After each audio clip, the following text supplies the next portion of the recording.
Hi, how are you? Pakita ko nyo today yung pupuntahan namin sa church, yung Misa de Gallo, para ma-meet nyo yung mga Filipino doon. Let's go. Nag-prepare si Jerwin ng Yang Xiao na super yummy sa tiyan.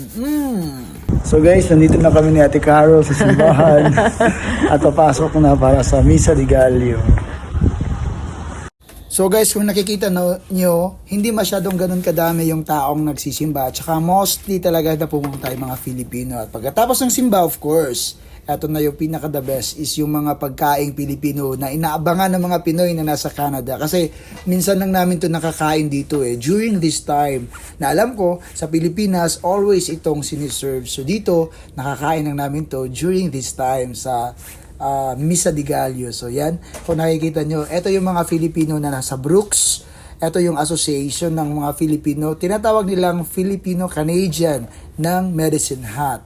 So medyo masaya talaga na magkasama-sama din paminsan-minsan yung mga Filipino kahit nasa ganitong mga occasions. So usually yung nagsisimba dito is mga Filipino lang din na kami-kami lang din, at least nagsishare ng mga ideas, life, and everything. Kasi dito masarap kasi na makamingle mo din yung mga kapwa mo Pilipino. So Merry Christmas and Happy New Year everyone. Bye!